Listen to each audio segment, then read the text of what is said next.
Net യോഗ്യതാ പരീക്ഷയിൽ തുടർച്ചയായ 6 തവണ 2 വ്യത്യസ്ത വിഷയങ്ങളിൽ വിജയിച്ച ഡോക്ടർ ടി.വി. ശ്രീനാഥ് ശ്രദ്ധ നേടുകയാണ്. This news is brought you by RJ. Gold JMUP സ്കൂളിന് മുൻവശം, ചെറുപുഴ. നെറ്റ് യോഗ്യതാ പരീക്ഷയിൽ തുടർച്ചയായ 6 തവണ 2 വ്യത്യസ്ത വിഷയങ്ങളിൽ വിജയിച്ച ഡോക്ടർ ടി.വി. ശ്രീനാഥ് ശ്രദ്ധ നേടുകയാണ്. കാസർഗോഡ് സെൻട്രൽ യൂണിവേഴ്സിറ്റിയിൽ നിന്ന് പബ്ലിക് ഹെൽത്തിൽ ബിരുദാനന്തര ബിരുദം കരസ്ഥമാക്കിയ ഡോക്ടർ ശ്രീനാഥ് BAMS ബിരുദധാരിയാണ്.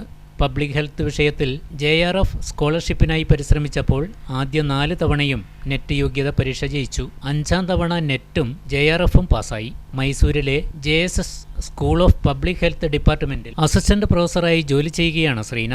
അധ്യാപനത്തിനൊപ്പം തന്നെ ഡിസ്റ്റന്റായി clinical nutrition and dietetics masters കോഴ്സിൽ ജോയിൻ ചെയ്ത് ഇവയിലുൾപ്പെടുന്ന ഹോം സയൻസ് വിഷയത്തിൽ 2025 ഡിസംബറിൽ നെറ്റ് പരീക്ഷ എഴുതിയാണ് ഇവർ വിജയിച്ചത്. നീലേശ്വരം പട്ടേന സ്വദേശിനിയായ ടി.വി. ശ്രീന ചെറുപുഴ പ്രാപ്പൂയിൽ സ്വദേശി ഡോക്ടർ CP സുജിത്തിന്റെ ഭാര്യയാണ്.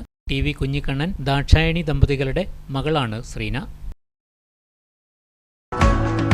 സ്വർണ്ണാഭരണങ്ങളുടെ വിൽപ്പനയിൽ പുതിയ മുഖമുദ്ര. ആർ.ജെ. ഗോൾഡ്, ചെറുപുഴ. ഏറ്റവും മികച്ച ഡിസൈനുകളിൽ കമനീയമായ ആഭരണങ്ങൾ. മാറുന്ന കാലത്തിലെ മാറ്റത്തിന്റെ കലവറ. 916 BIS സ്വർണ്ണാഭരണങ്ങൾക്ക് നാളിതുവരെ കാണാത്ത കുറഞ്ഞ പണിക്കൂലി. മനസ്സിനിണങ്ങിയ ലൈറ്റ് വെയ്റ്റ് ആഭരണങ്ങൾ. മലയോരത്തിന്റെ മടിത്തട്ടിൽ ഏറ്റവും മികമാർന്ന ആഭരണങ്ങളുമായി പുതിയ സ്ഥാപനം. ആർ.ജെ. ഗോൾഡ് JMUP സ്കൂളിന് മുൻവശം, ചെറുപുഴ.